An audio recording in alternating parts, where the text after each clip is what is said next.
কথাবার্তা বলা হচ্ছে। তোলার অধিকার তো সবার আছে, প্রশ্ন তো তোলার সবার আছে। প্রশ্ন তুলে পাকিস্তানের হয়ে না, পাকিস্তানের হয়ে কি হিন্দুস্তানের হয়ে নয়, পাকিস্তানের ভারত কেন পাকিস্তানের জল বন্ধ করেছে সেই প্রশ্ন তোলা। প্রশ্নটা করছে ভারত সরকারের কাছে, তার সরকারের কাছে, তার নিজের নির্বাচিত সরকার, তার কাছে। তো নির্বাচিত সরকারের কাছে সে প্রশ্ন করতে পারবে না? হতেই পারে, তার অধিকার আছে, কিন্তু পাকিস্তানের জল বন্ধ কেন করা হয়েছে আপনাদের কেন গায়ে লাগছে? কাছে করছে, নিজের সরকারের কাছে সে প্রশ্ন করছে, সেই প্রশ্ন করার অধিকার তার আছে, সে যে কোনো প্রশ্ন করার অধিকার তার আছে।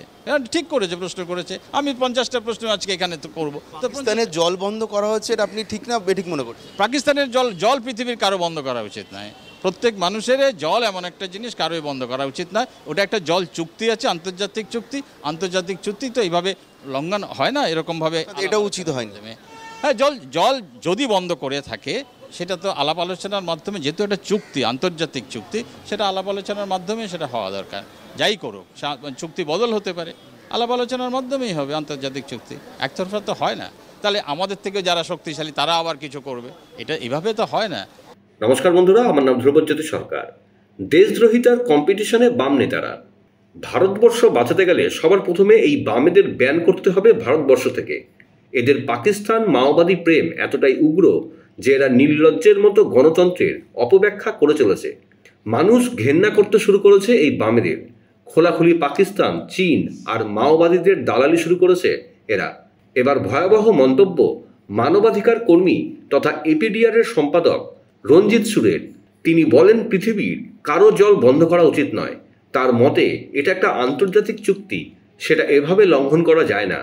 মাওবাদী নিয়ে তাকে প্রশ্ন করা হলে তিনি সেটাকেও ভুয়ো সংঘর্ষে হত্যা বলছেন।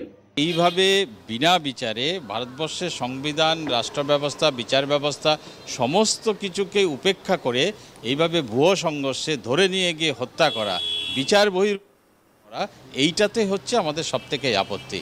রাষ্ট্রের একটা দায়িত্ব হচ্ছে বিচার ব্যবস্থার মাধ্যমে কাউকে সাজা দেওয়া।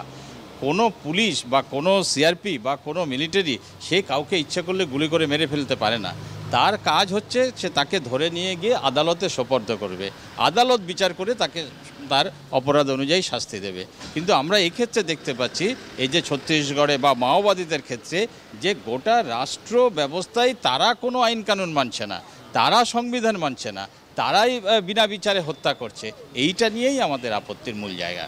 ভারতবর্ষের বিভিন্ন মানবাধিকার সংগঠন ছত্তিশগড় বা মহারাষ্ট্রের যে দণ্ডকারণ্য এলাকা এবং ওইদিকে উড়িষ্যার যে অংশ, গোটা দণ্ডকারণ্য এলাকাতেই ভারতবর্ষের বিভিন্ন মানবাধিকার সংগঠন প্রায় প্রত্যেকটা ঘটনারই পুঙ্খানুপুঙ্খ তারা তথ্যানুসন্ধান করে, এবং সেই সমস্ত রিপোর্টের ক্ষেত্রে তারা দেখা গেছে যে অধিকাংশ ক্ষেত্রে তারা যে যখন রাষ্ট্র যেগুলোকে বলা হয় সংঘর্ষে মৃত্যু, তার অধিকাংশই হচ্ছে ভুয়ো সংঘর্ষে হত্যা। এর মধ্যে কিছু সংঘর্ষের ঘটনা আছে যে কারণ মাওবাদীরাও সশস্ত্র, তো সেক্ষেত্রে কিছু ঘটনা সেখানে সত্যি সংঘর্ষ হয়, মৃত্যু ঘটে, কিন্তু এক বড় অংশই হচ্ছে ভুয়ো সংঘর্ষে রাষ্ট্র ধরে নিয়ে হত্যা করে অথবা কোথাও মানে ঘুমন্ত অবস্থায় হত্যা করে। এটাই লাগাতার দেখা গেছে গত প্রায় 10 বছর ধরে। এটা দেহ পোস্টমর্টেম হবে, তদন্ত হবে, তথ্যানুসন্ধান হবে, তারপরে এটা নিশ্চিতভাবে বলা সম্ভব। কিন্তু যে দেহর যে ছবি মানে সামনে এসেছে, তার একটা খুব গুরুত্বপূর্ণ, কোথাও এটা মনে হয়নি যে সংঘর্ষে মানে গুলিবিদ্ধ হয়ে তারা মৃত্যু ঘটেছে। এক, দুই হচ্ছে দেখুন 27 জন মাওবাদী মারা গেল, তারা রাষ্ট্র বলছে যে তারা ভয়ঙ্করভাবে সশস্ত্র, কিন্তু উল্টো দিকে যে রাষ্ট্রীয় বাহিনীর কার্যত তেমন কোনো ক্ষয়ক্ষতি হয়নি। বন্ধুরা, ভিডিওটি ভালো লাগলে দয়া করে লাইক শেয়ার করে দেবেন, আমাদের পেজটা ফলো করে নেবেন, আর আপনার মতামত কমেন্ট করে অবশ্যই জানান। ধন্যবাদ।